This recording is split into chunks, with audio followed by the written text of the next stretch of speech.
moving right along, fresh from Washington, or fresh from who should have been in Washington. Yes, right around the corner. Mr. Richard Pezzullo, a face we haven't seen in a little while, and I'm glad you're here. Thank you for coming and joining us. You'll come more often. Well, you're stuck with him. Yes. Could you talk your daughter into any common sense? She tried. Thank you. Rich, please, welcome Thank you very much. Thank you.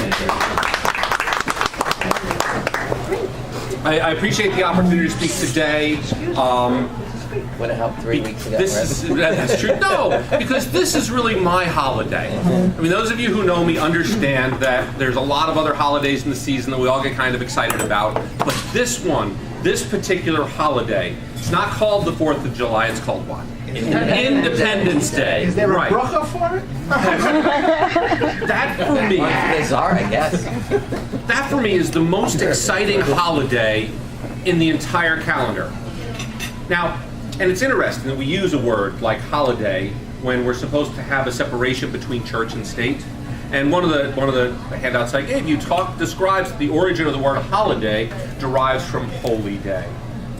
Put that together, you have a holiday, something that's supposed to be recognized on a regular basis.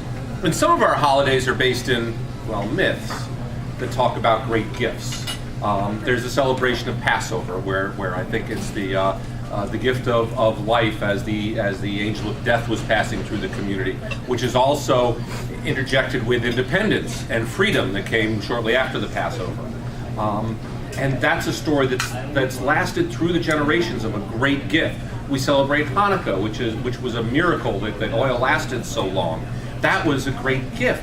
The Christians, we celebrate Christmas, where God sent us His Son as a gift to save mankind and our eternal souls. And all of these, however, are religious holidays.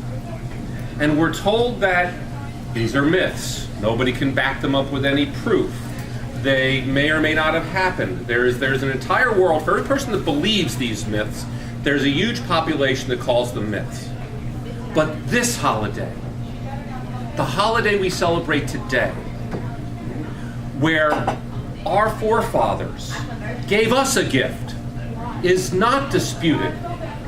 And the price that our forefathers paid for this gift has been recorded in the history books. One of the flyers I gave you describes what happened to the founders, the people who signed the Declaration of Independence, who was tracked down, who was hung as a traitor, who had their homes ransacked, who had their families killed.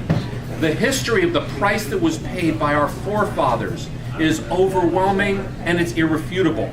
And the fact that they gave us a gift is something that we need to celebrate, because freedom isn't free is a tagline we hear. But here's another fact that never gets talked about very much. Freedom is not a natural state for human beings. It is the way of humans to ultimately form themselves into organizations. And learn this in sociology, where the concept of physical dominance takes over, where the most dominant person in any group takes over, and then the most dominant group of groups takes over. And that is the natural evolution of people, until along came our founding fathers, who stood up in front of the most powerful military in the world, who stood up against their own government and said, no, we're supposed to be free. And that's the gift they gave us. And when I describe this to young people, I say, imagine you looked at your dad one day and said, no, I'm not going to get up when you tell me. I'm not going to take my meals when you tell me. I'm not going to go to school when you tell me. I'm going to do everything that I want to do when I want to do it. What would happen? Say. Right. I did. That's why I look the way I do. Okay, thanks. But my point is, then they get it. Then they understand exactly what it is that the forefathers did when they stood up and gave us the gift of freedom, the right to decide what our government should look like, the right to determine how we should choose to live amongst each other. And that's the gift that they gave to us. Now, they had to fight for that.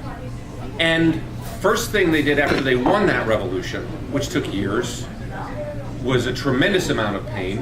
And in fact, one of the quotes there is, this is the time that tries men's souls, where they talked about the fact that farmers would like to get to their families in their fields and not be out here fighting a war that they didn't think they could win. They'd rather make nice No, we had to stand up, we had to fight, we had to win this war, and we did. And now, because we've won this war, we formed our Constitution.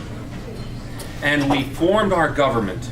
And if you look in the preamble of the Constitution, the most important part of that is the purpose of the Constitution.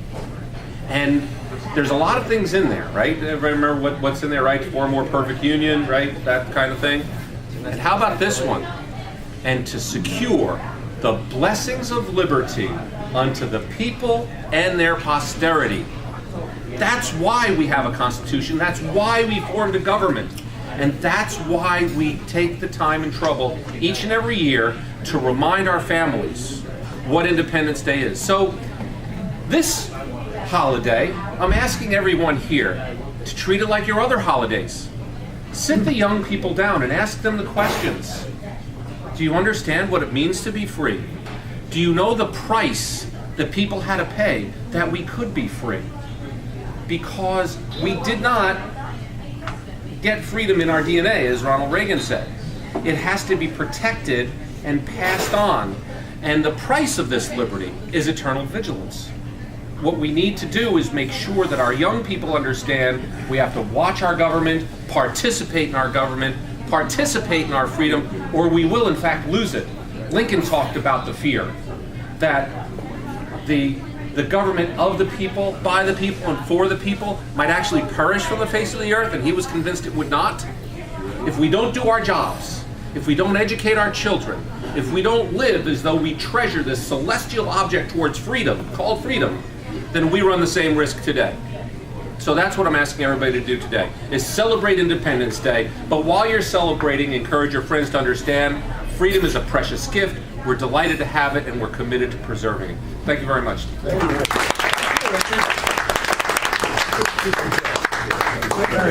Thank you very much.